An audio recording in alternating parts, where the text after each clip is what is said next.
Regarde, je te montre le drap là-bas. On affiche des images dessus.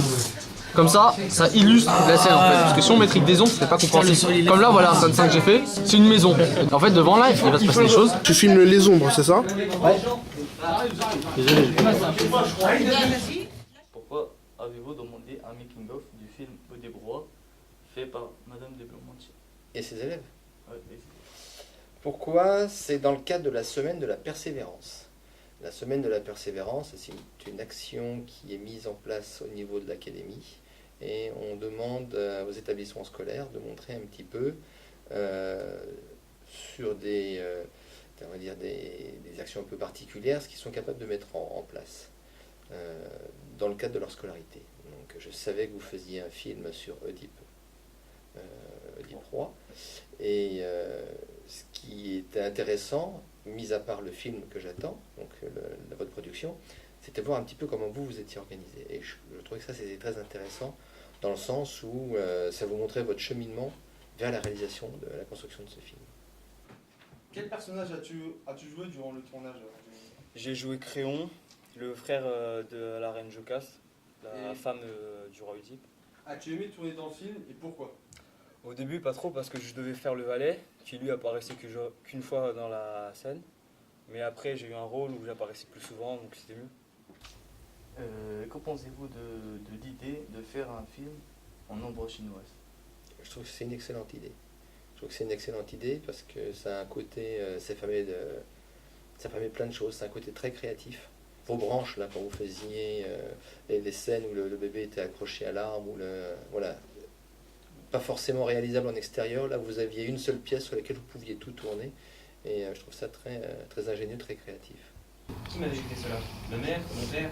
Un peu plus haut, plutôt. Voilà, tu es vraiment sur le blanc, quoi. Voilà. Et pensez-vous que ce type de travail puisse être positif pour une classe? Oui. Oui, parce que ça vous montre comment on peut travailler autrement. Je pense que si on vous avait proposé de travailler sur Oedipe Roi en classe de français, sans ce support cinématographique, je ne sais pas si vous seriez parti aussi facilement sur ce film-là, sur cette œuvre-là. Là, mine de rien, vous avez quand même travaillé sur une œuvre comme un grand classique, qui est difficile d'approche, et vous êtes tous plongés là-dedans, ça se voit à travers le making-of. Suite à la réalisation de 2 courts-métrages, nous avons organisé un référendum afin de récolter les avis des élèves. 2 questions étaient posées. Faire des films vous a-t-il plu? Et avez-vous appris des choses en faisant ces films? Oui. Après dépouillement, à la première question, 21 élèves sur 22 ont répondu oui. Il y a eu un vote blanc, soit 95,45% de oui. À la deuxième question, avez-vous appris des choses en faisant ce film? Nous avons représenté les résultats du sondage en un camembert.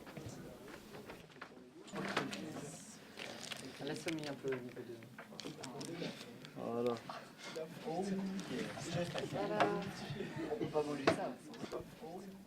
60% des élèves ont répondu oui, 18% des élèves ont répondu non, 17% des bulletins étaient nuls et 5% des élèves ont voté blanc.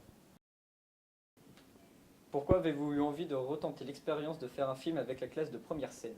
Retenter l'expérience, parce que la première année, les choses s'étaient passées assez bien, et je me suis rendu compte que la classe s'est bien investie pour la plupart des élèves dans et la lecture du texte original et la fabrication du film. Donc je me suis dit qu'une deuxième année, ça serait d'autant plus intéressant qu'ils auraient l'habitude de le faire.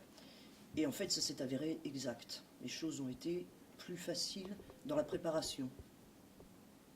Seriez-vous prête à refaire un film l'année prochaine avec la même classe ou une autre? Oui, je refais l'an prochain un film, dans les mêmes conditions, avec une autre classe.